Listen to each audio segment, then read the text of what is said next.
Hello students and welcome back to my channel math solutions with Rose ma'am. और आज की class में हम करने वाले हैं मिशन मैथमेटिक्स क्लास 8 की एक्टिविटी वर्कशीट, जिसकी डेट है 4/12/2023। तो चलिए स्टार्ट करते हुए हमारी आज की वीडियो। उससे पहले आप सभी से रिक्वेस्ट है, प्लीज़ चैनल को सब्सक्राइब कर लीजिए और बेल आइकन को प्रेस करना मत भूलिएगा। Objective: to obtain a formula for area of a rhombus. Material required: colored paper, adhesive, scissors, cardboard, pen and pencil. Construction: point 1, take a color paper and make a rhombus through paper folding or draw a rhombus on a paper. ठीक है.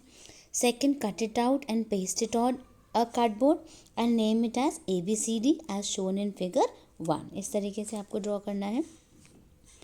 Third point, make a trace copy of this figure. Same इसकी copy जो है एक trace करके बना लेनी है. Fourth, draw diagonal AC and DB on the trace copy by paper folding and then cut it through AC and DB to get 4 triangles as shown in the figure 2. इस तरीके से यहाँ पे इसको कट करना है, BD को और AC को कट करना है, जिससे कि हमें ये जो 4 ट्राइंगल्स हैं ये मिल जाएं. फिर फिफ्थ पार्ट है, make replicas of triangle DOC. ये हो गया DOC, DOA, AOB, BOC.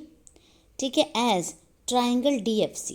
इस तरीके से इसको बना दिया DFC, इसको बना दिया DF, DEA, AHB और BGC. ठीक है, रिस्पेक्टिवली. डिमॉन्स्ट्रेशन है पहला, arrange the respective triangle and its replica adjacent to each other as shown in the figure C.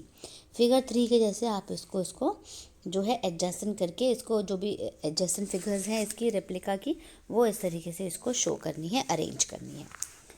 अब सेकंड है इसमें जो EFGH है, EFGH जो है ये एक रेक्टेंगल आ गया.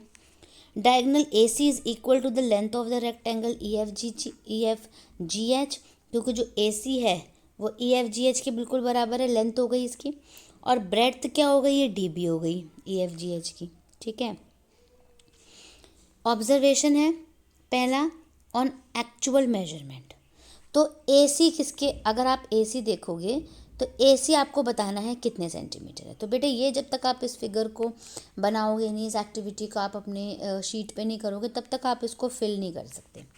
तो AC की वैल्यू आप यहाँ लिखोगे, EF की, HG की, ऐसे BD की लिखोगे, HE की लिखोगे, GH की लिखोगे. और लेंथ ऑफ डायगोनल D1 इसकी लिखोगे and length of diagonal D2 इसकी लिखोगे. ठीक है. और एरिया ऑफ रेक्टेंगल क्या होता है, लेंथ इंटू ब्रेड्थ. यहाँ तो मैं ब्रेड्थ लिख देती हूँ, यहाँ तो ब्रेड्थ ही आएगा. From figure 3, 2 into area of rhombus is equal to area of rectangle EFGH. So area of rhombus क्या हो गया बेटे, half of length into breadth हो गया. इसको ब्रेड्थ कर दो. ठीक है.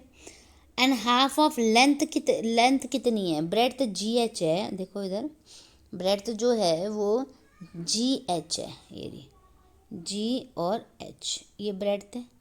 ठीक है. तो हाइट कितनी हो गई, ये हो गई FG हो गई या HE हो गई. ठीक है, वो यहाँ पे लिख दोगे HG, नहीं HG नहीं, एक मिनट दोबारा देखते हैं. इसमें लेंथ कितनी दिखा रहा था, हाँ FG, GF या FG बोल दो. ठीक है. और हाफ इंटू BD जो है वो किसके इक्वल हो गया, AC हो गया.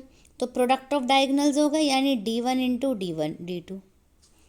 तो we find that area of rhombus क्या होता है, half of area of rectangle, यानी half into D1 into D2. ये फॉर्मूला होता है. एप्लीकेशन है, the activity is useful in explaining the formula for area of a rhombus. Area of rhombus निकालने के लिए half into D1 into D2 का formula हम यूज़ करते हैं. ठीक है. So thank you students for watching the video को लाइक, शेयर एंड चैनल को सब्सक्राइब करना मत भूलिएगा. फिर मिलेंगे बेटा नई वीडियो में नई वर्कशीट के साथ.